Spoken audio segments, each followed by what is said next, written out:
At 0942 on July the 14th, 1944, First Lieutenant Ewald Swanson sat in the cockpit of a B-17G Flying Fortress nicknamed Mizpah, watching black clouds of flak explode across the sky over Budapest. 24 years old, 17 combat missions, zero margin for error. The Luftwaffe had positioned more than 288mm flak guns around the railway yards below, and they were all firing. Swanson's B-17 was part of a 60-aircraft formation from the 483rd Bomb Group flying out of Sturparone, Italy. The mission was simple on paper: strike the Shell oil refinery and railway yards in the heart of German-controlled Budapest, cut the supply lines feeding the Eastern Front, get home. But by July of 1944, bomber crews in the 15th Air Force knew the statistics. Out of every 10 men who climbed into a B-17, 8 would not return home. Some would die, some would be captured, some would simply disappear. In the next 3 minutes, an 88mm shell would vaporize the entire front section of Swanson's aircraft. The nose, the bombardier station, the navigator position, the instruments, the control column, everything forward of the cockpit would simply cease to exist. And for 10 minutes, Swanson and his crew would fly a bomber with no cockpit, no instruments, no controls, using nothing but bare steel cables pulled by hand while the aircraft fell apart around them. This is the story of the impossible flight. How a crew refused to die when physics said they should. How they coordinated control inputs through 40 feet of open fuselage with no communication.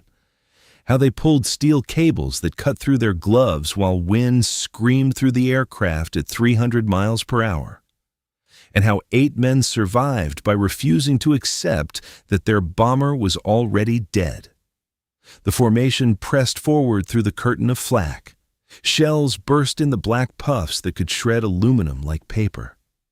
Mizpah took hits in the tail section, then the wings. Shrapnel punched holes through the fuselage. But the bomber stayed in formation. Behind Swanson, the crew held their positions. Second Lieutenant Paul Berndt sat in the co-pilot seat. Second Lieutenant Kenneth Dudley manned the bombardier station in the nose. Second Lieutenant Joe Henderson navigated from the compartment beside him. 8 more men were stationed throughout the aircraft: radio operators, gunners, the flight engineer. Seconds away from the target, Dudley released the bomb load. 2 tons of high explosive dropped toward the railway yards below. The B-17 lurched upward as the weight fell away. Then, an 88mm shell hit the nose of the aircraft. The explosion was instantaneous. The entire front section of Mizpah vaporized. The nose compartment, the bombardier station, the navigator position, the Norden bomb sight, the plexiglass panels, everything forward of the cockpit simply ceased to exist. Dudley died instantly. Henderson died instantly. The blast wave tore through what remained of the aircraft. The metal structure that had housed 2 men and thousands of pounds of equipment was gone. The center of gravity shifted backward. With no weight in the nose, Mizpah pitched up into a near-vertical climb. The bomber began to stall. Swanson could see sky where instruments should have been. Cold air at 30,000 feet screamed through the open cavity. The temperature was 40 degrees below zero. Wind tore at his flight suit. Blood from the explosion covered the flight deck. Through the gap where the nose had been, Swanson could see the formation continuing toward the rally point. There was no control column. The yoke that connected to the flight control system had been mounted to the forward structure. In the opening years of the Second World War, that a new front was no open. longer existed. This battlefield was no not on land or sea, but 5 miles had been up. attached to the nose section. That was gone too. Swanson had no airspeed indicator, no altimeter, no artificial horizon, no way to know what the aircraft was doing except by feel and by looking at the horizon through the massive hole in front of him. But the control cables were still there. The steel cables that ran from the cockpit back through the fuselage to the rudder, elevators, and ailerons. They were exposed now, hanging in the wind, but they were intact. Swanson forced the B-17's nose down.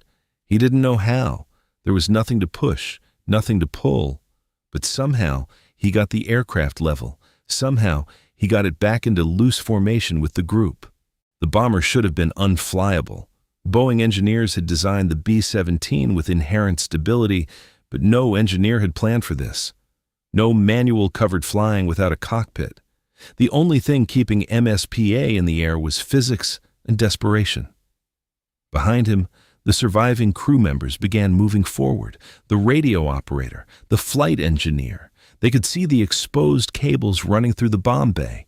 They could see the wind tearing through the aircraft. They understood what had to happen next. Over 200 flak guns were still firing.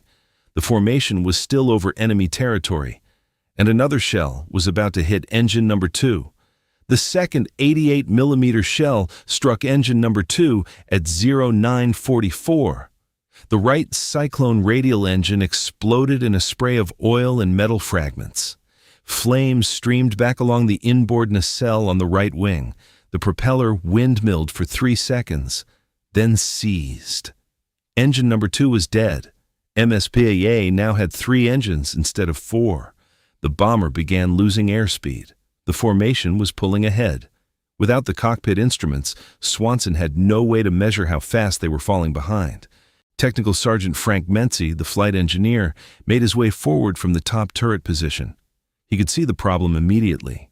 The control cables ran through the fuselage into bundles: elevator cables, rudder cables, aileron cables.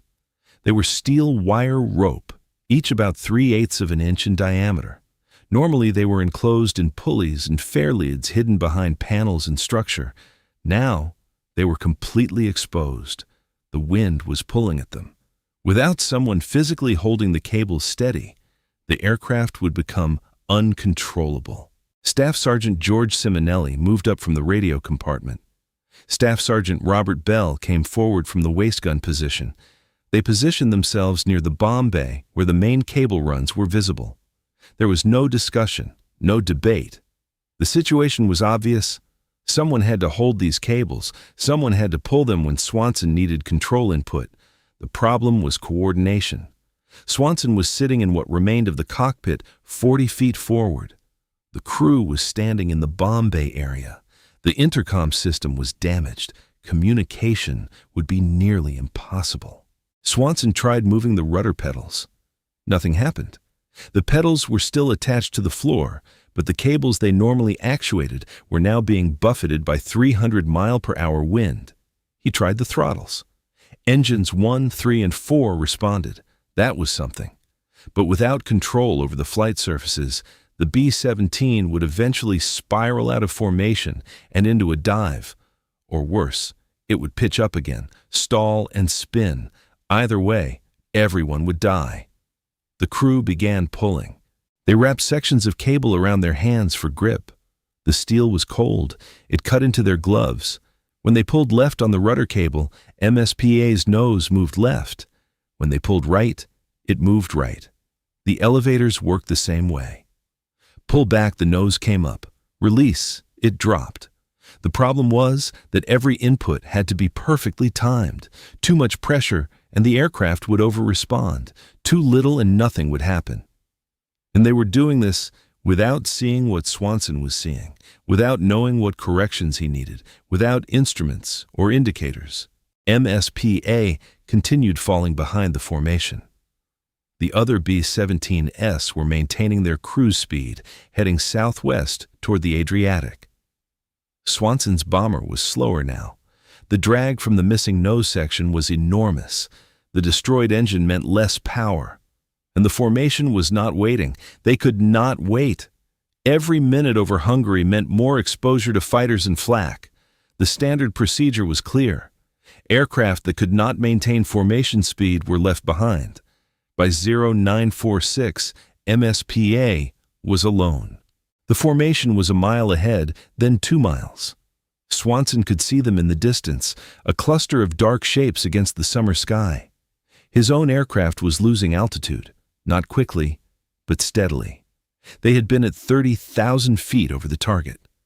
Now they were at 29,000, then 28,000. The crew kept pulling cables. Their hands were cramping. The cold was brutal. Blood circulation was being cut off by the pressure of the steel against their palms. But they kept pulling. The fuel situation was unknown. The gauges were gone with the instrument panel. Swanson had no idea how much gasoline remained in the wing tanks. He had no idea how long 3 engines could keep them airborne. He had no idea if they were even heading in the right direction. Navigation required instruments. It required a map. It required the navigator who was now dead somewhere over Budapest. All Swanson knew was southwest. Fly southwest. Get out of Hungary. Get over Yugoslavia. Get to the Adriatic. Get to Italy. Get home. Then the crew in the bomb bay started waving frantically toward the rear of the aircraft. Swanson could not turn around to look. The wind pressure through the open nose cavity made any movement dangerous. If he unbuckled from the pilot seat, he could be pulled forward and out of the aircraft.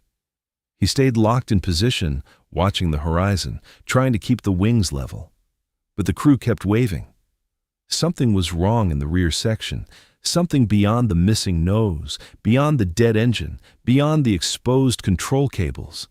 Staff Sergeant Charles Tucker, the tail gunner, had been in his position when the nose exploded. The tail section was the most isolated spot on a B-17, a small compartment at the very back of the fuselage, accessible only by crawling through the waistgun area on hands and knees. Tucker had felt the impact. He had felt the aircraft pitch up violently. He had felt it stabilize. But now he was feeling something else. The tail structure was flexing. The metal framework that held the vertical stabilizer and horizontal stabilizers was moving in ways it should not move.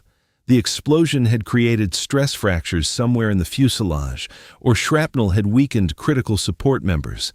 Either way, the tail section was beginning to fail. If the tail came off, everyone would die instantly. A B-17 without a tail would enter an unrecoverable spin. The aircraft would tumble end over end until it disintegrated or hit the ground. There would be no time to bail out, no time to react. The crew in the bomb bay understood this. They could see the tail gunner's position through the fuselage. They could see the structure moving, and they had no way to fix it. MSPA was now at 26,000 feet, still descending, still heading southwest. Swanson estimated they had been flying without a cockpit for 4 minutes, maybe 5. Every second felt like an hour. The wind noise was deafening. The cold was penetrating every layer of his flight suit. His hands on the throttles were going numb, but the throttles were the only controls he had left. Engine power was the only thing he could adjust without help from the crew pulling cables in the bomb bay. Second Lieutenant Paul Burnt, the co-pilot, was still in his seat. His control column was gone too. His instruments were gone. But he was watching the wings, watching the engines, watching for fighters. German Messerschmitt 109S and Focke-Wulf 190S hunted lone bombers. A damaged B-17 separated from its formation was an easy target. No defensive firepower from neighboring aircraft. No mutual support. Just one crippled bomber losing altitude over enemy territory. But so far, no fighters appeared. The Luftwaffe was either engaged elsewhere or had not spotted MSPA yet. The crew kept pulling cables. Their coordination was improving. When Swanson throttled back engine number 1, the aircraft wanted to yaw right. The crew compensated by pulling left, rudder cable. When he increased power on engine number 4, they adjusted again. It was not flying. It was collective survival through brute force. 10 men working as a single organism to keep 65,000 pounds of aluminum and steel in the air. At 0950, MSPA crossed the Hungarian border into Yugoslavia. In the opening years of the Second World War, a new front was opened. No landmarks he could identify was not through on the land gaping or hole sea, where but his 5 cockpit miles used to up. be. But the flak stopped. The black clouds of explosions ceased. That meant they were out of the heaviest defensive zones. That meant they might have a chance, a small chance. A chance that depended entirely on how long the tail structure would hold together, how long the crew could keep pulling cables, how long 3 engines could generate enough thrust. The fuel gauges were gone, but Swanson could hear the engines. He could feel their vibration through the airframe. They were running smoothly. That meant fuel was still flowing.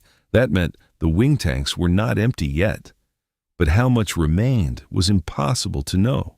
B-17 CES carried 2,800 gallons of aviation gasoline spread across multiple tanks. At cruise power, 4 engines burned roughly 200 gallons per hour. But they were not at cruise power. They were at maximum continuous power on 3 engines trying to maintain altitude and airspeed. That meant fuel consumption was higher, much higher. Swanson made a decision: get the crew out. The aircraft was dying, the tail structure was failing, the fuel supply was unknown. They were still over-occupied territory. Every minute in the air increased the risk of total structural failure. If MSPA broke apart at altitude, no one would survive. But if the crew could bail out while the aircraft was still controllable, most of them would have a chance. They would be captured. They would spend months in prisoner-of-war camps. But they would be alive. The problem was execution. Bailing out of a B-17 required coordination. The standard procedure involved specific exit points.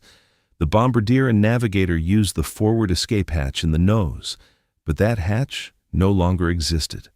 The radio operator and others used the waist gun windows or the rear door. The ball turret gunner had to rotate his turret to a specific position before climbing out. Each crew member had practiced this dozens of times in training. But training assumed the aircraft was intact. Training assumed the pilot could communicate over the intercom. Training assumed there was time to organize an orderly evacuation. Swanson had none of those things. He had no intercom. He had no way to give the order. He had no way to coordinate who went first and who went last. And he could not leave his position. The moment he unbuckled, the moment he tried to move toward an exit, the aircraft would become uncontrollable. The crew in the bomb bay would lose any reference for which cables to pull. The B-17 would enter a dive or a spin within seconds. Everyone still aboard would die.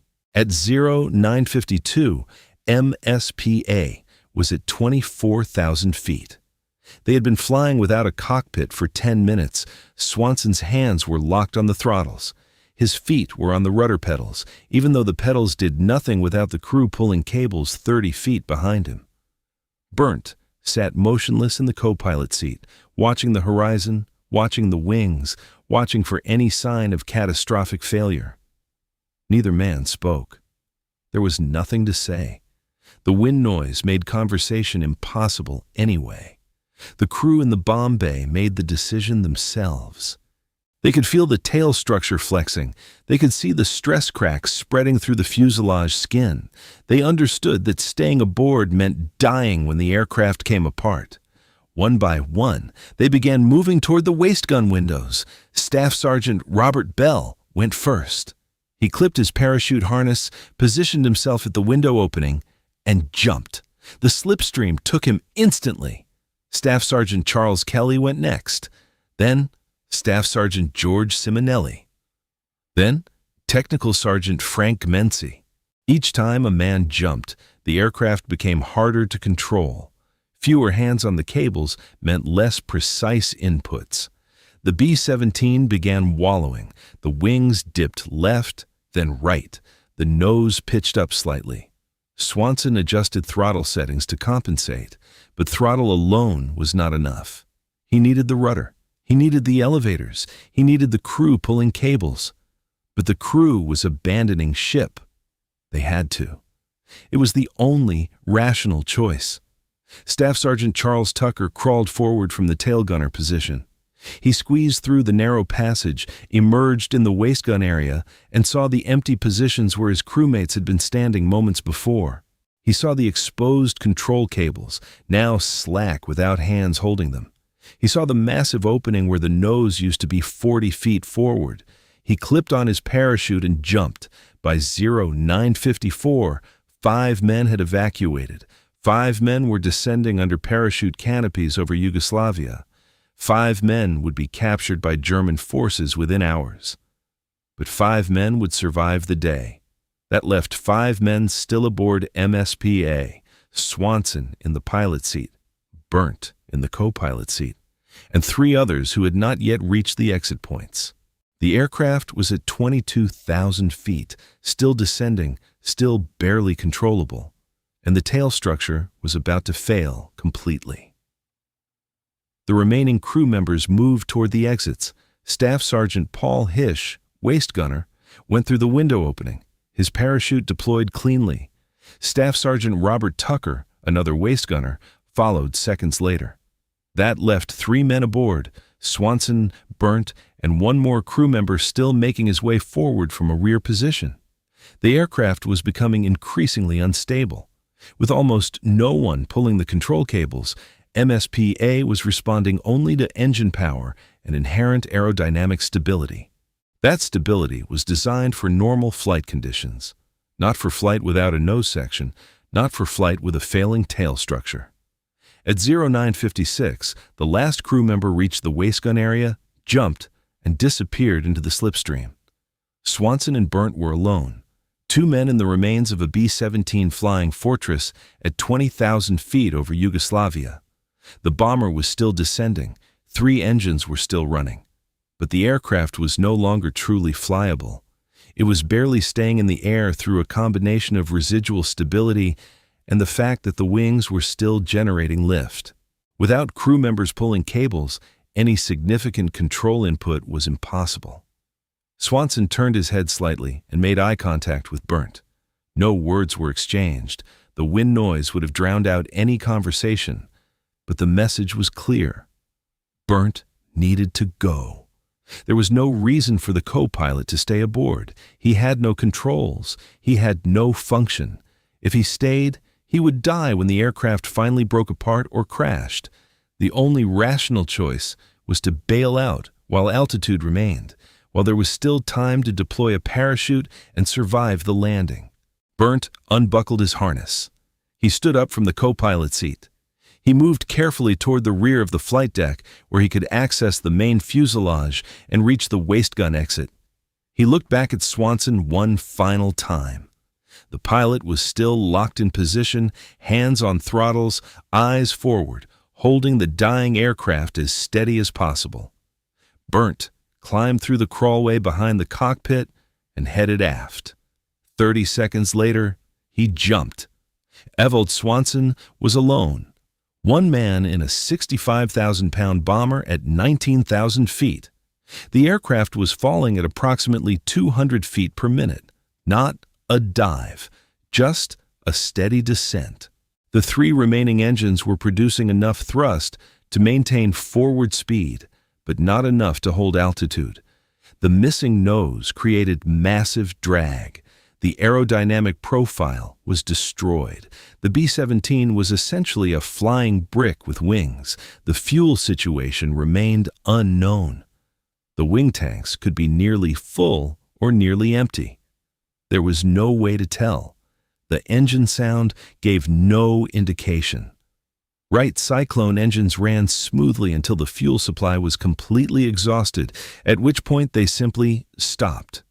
No warning, no sputtering, just silence. And if all 3 engines quit simultaneously, MSPA would drop out of the sky. Swanson estimated his position. They had been flying southwest for approximately 14 minutes since leaving Budapest. Airspeed was probably around 180 miles per hour, maybe less. That meant they had covered roughly 40 miles, maybe 45. The border between Hungary and Yugoslavia was approximately 30 miles from Budapest. That meant they were likely over Yugoslavia now, possibly approaching the mountains, possibly approaching the Adriatic coast. But all of this was guesswork. Without instruments, without maps, without a navigator, he was flying blind. The question was how long to stay aboard. Every minute at the controls meant the crew below had more time to distance themselves from the crash site. German patrols would search for a downed In the bomber. opening years of the But if Second World Swanson War, could keep a new front was MSPA open. flying for another few This minutes, battlefield was the not crew on members land under or sea, but parachutes 5 would land miles up. miles away from where the aircraft eventually hit the ground. That separation could mean the difference between capture and evasion, between imprisonment and freedom. But staying aboard also meant increased risk of dying in the crash. The tail structure was still flexing. The bomber could break apart at any moment. And when Swanson finally decided to bail out, he would have to unbuckle, stand up, move through the aircraft to an exit point, and jump. All while the B-17 was uncontrolled, all while it was potentially entering a death spiral. At 09:58, Swanson made his final decision. He would stay with the aircraft for 2 more minutes. That would give the crew more separation distance. That would give them a better chance. Then he would go. Swanson kept his hands on the throttles. The 3 Wright Cyclone engines continued their steady roar. Engine number 1 on the far left wing. Engine number 3 inboard on the right wing. Engine number 4 on the far right wing, all running smoothly, all consuming fuel at an unknown rate. The bomber descended through 18,000 feet. At 1,000 exactly, Swanson released the throttles. He unbuckled his harness.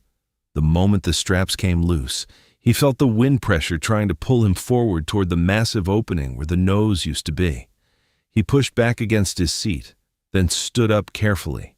The aircraft immediately began to pitch, without anyone controlling the throttles, without anyone making corrections. MSPA started a gentle left roll. Swanson moved quickly toward the rear of the flight deck. He squeezed through the narrow crawlway that led to the bomb bay area. Behind him, the bomber's nose dropped. The control cables hung loose in the bomb bay. Nobody was pulling them now. Nobody was holding the aircraft steady. Swanson could feel the B-17 accelerating into a dive. He had maybe 30 seconds before the angle became too steep, before the G-forces made movement impossible, before the aircraft entered a spin. He reached the waistgun area. The aluminum floor was vibrating under his boots. The wind noise was overwhelming.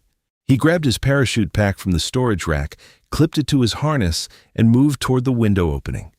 The bomber was diving now, not vertically, but steeply enough that Swanson had to brace himself against the fuselage to stay upright. He positioned himself at the waistgun window, looked out at the Yugoslav countryside 17,000 feet below, and jumped. The slipstream hit him like a physical wall. The wind spun him sideways. The B-17 flashed past, engines still roaring, already 200 feet away and accelerating downward. Swanson pulled the ripcord. The parachute deployed with a violent jerk that knocked the wind from his lungs. Then, silence. Relative silence. The roar of the engines faded as MSPA continued its dive. Swanson watched the bomber fall. The tail section was still attached, but barely. The entire rear fuselage was flexing like a reed in the wind. At 15,000 feet, the tail separated. The B-17's forward section pitched nose down, almost vertically. It fell for another 8 seconds, then disappeared into a line of trees 2 miles away. A column of black smoke rose moments later. The fuel tanks had ignited on impact. Nothing survived that crash. No one could have survived it. If Swanson had stayed aboard for another 30 seconds, he would be dead. The parachute descent was slow. Swanson drifted southwest with the prevailing wind. Below him, the Yugoslav landscape showed scattered farms, forests, and small villages. Somewhere down there were German occupation forces. Somewhere down there were his crew members who had jumped minutes before him. Somewhere down there was the reality that his war was over. He was about to become a prisoner. The ground came up faster than expected. Swanson could see trees. He tried to steer the parachute toward an open field, but the canopy was not designed for precision maneuvering. The trees were directly below him now. He hit the upper branches at approximately 15 miles per hour. Branches snapped. The parachute canopy caught on limbs. Swanson crashed through the foliage and slammed into a thick branch with his left side. He felt his left leg break. The bone snapped cleanly somewhere between the knee and ankle. Pain exploded through his nervous system. He fell another 10 feet and came to a stop, tangled in parachute lines and broken branches 15 feet above the ground. Blood was running down his leg. His flight suit was torn. Deep lacerations covered his left thigh where branches had cut through fabric and skin. His left leg was bent at an unnatural angle. He could not move it, could not put weight on it, could not climb down from the tree. He hung there, suspended in the parachute harness, trying to control the pain, trying to stay conscious. Below him, he heard voices. German voices. German soldiers arrived at the base of the tree within minutes. They were Wehrmacht infantry, part of an occupation unit stationed in the area. They had seen the parachutes descending. They had heard the crash of the B-17. Now they were collecting American aircrew. Swanson hung motionless in his harness, 15 feet above the ground, unable to move, unable to escape. One of the soldiers called up to him. Swanson did not respond. The soldiers began discussing how to get him down. They found a ladder from a nearby farm. 2 men climbed up and cut the parachute lines. They lowered Swanson carefully, trying not to worsen the leg injury. When they reached the ground, they laid him on his back in the dirt. A German medic arrived. He examined the broken leg, the lacerations, the blood loss. He applied a temporary splint using wooden boards and strips of cloth. He injected morphine from a medical kit. The pain began to fade. Swanson felt the drug taking effect, dulling the sharp agony in his leg to a distant throb. The medic wrapped the deep cuts with bandages. He checked for other injuries. Ribs seemed intact. No head trauma. No internal bleeding that he could detect. The primary concern was the leg. Without proper treatment, infection would set in. Without surgery, the bone might not heal correctly. But for now, the medic had done what he could with limited supplies in a forest clearing. Over the next 3 days, the rest of MSP-A's crew was captured. All 8 men who had bailed out were found within a 20-mile radius of the crash site. None had evaded capture. The Yugoslav countryside was heavily patrolled. Partisan resistance groups operated in the mountains, but the crew had landed in farmland controlled by German forces. One by one, they were brought to the same processing center. Swanson saw them arrive. Burnt, Menzie, Simonelli, Bell, Kelly, Tucker, Hish. All alive, all uninjured except for minor cuts and bruises. All now prisoners of war. They were transported to a prisoner of war camp in Austria. Stalag Luft 4, a facility specifically designated for captured Allied aircrew. The camp housed approximately 10,000 American and British pilots, navigators, bombardiers, gunners, and flight engineers. Conditions were harsh, but not brutal. Food was limited. Red Cross parcels arrived irregularly. The barracks were cold in winter. Medical care was minimal. But the Germans generally followed Geneva Convention protocols for officer prisoners. There were no mass executions, no systematic torture. Just confinement, boredom, and waiting. Swanson's leg healed slowly. He spent the first 2 months on crutches. The cast came off in September of 1944. Physical therapy was basic. He walked around the camp perimeter every day, rebuilding strength in the damaged leg. By October, he could walk without assistance. By November, the limp was barely noticeable. By December, he was physically recovered. But the war continued. The camp remained locked. Guards patrolled the wire. Escape attempts were rare and mostly unsuccessful. The crew of MSP-A settled into the routine of captivity. They talked about the mission, about the 88mm shell, about the 10 minutes they flew without a cockpit, about pulling the control cables by hand, about watching their bomber fall into the Yugoslav forest, about Dudley and Henderson, who died instantly when the nose exploded, about how close they all came to dying that day. And they waited for the war to end, waited for liberation, waited to go home. Winter turned to spring. The Germans began evacuating camps as Soviet forces advanced from the east. Prisoners were marched westward in long columns. Conditions deteriorated. In the opening years of the Second World scarce. War, a new front was Some men opened. died during the forced This battlefield was not on land or sea, but 5 miles up. Swanson and his crew stayed together. They marched through Germany as the Third Reich collapsed around them. And on April 30th, 1945, American forces reached their column. They were free. 9 months of captivity ended on a dirt road in the central Germany. American tanks rolled past. Soldiers distributed food, water, and cigarettes. Medical personnel checked for injuries and disease.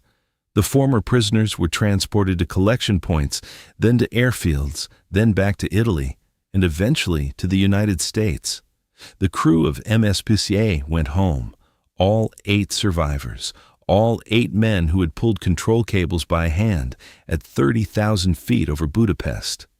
All 8 men who had jumped from a dying bomber and lived. Ewald Swanson returned to civilian life in Michigan. He married, raised a family, worked quietly for decades. He rarely spoke about July 14, 1944. When asked, he would say only that he had been lucky, that the crew had been lucky, that Dudley and Henderson had not been lucky. He did not consider himself a hero. He considered himself a pilot who had done his job under impossible circumstances. The Army Air Forces disagreed. Swanson was promoted over the following years, eventually retiring as lieutenant colonel. The recognition was not for a single mission, but for a career of service. But that single mission remained the defining moment. The 10 minutes without a cockpit. The 10 minutes that should have killed everyone aboard. The crew stayed in contact. They attended 483rd Bomb Group reunions. They gathered every few years to remember the war, the missions, the men who did not return. The bond between them was unbreakable. They had survived something that should not have been survivable. They had flown a bomber with no nose, no instruments, no cockpit, and bare control cables exposed to 300-mile-per-hour wind. They had done it through coordination, through determination, through the simple refusal to give up. And they had honored Dudley and Henderson by surviving, by making sure their sacrifice meant something. Paul Berndt, the co-pilot, stayed in Michigan near Swanson. They remained friends until the end. Frank Mency returned to his family and rarely discussed the war. George Simonelli kept photographs from the mission. He showed them to his grandchildren decades later, explaining what it meant to pull steel cables while a bomber fell apart around you. The others scattered across the country. But they remembered. They all remembered. Ewald Swanson died in 2009 at the age of 89. He had lived a full life. He had seen the world change. He had seen aircraft evolve from propeller-driven bombers to jets to spacecraft.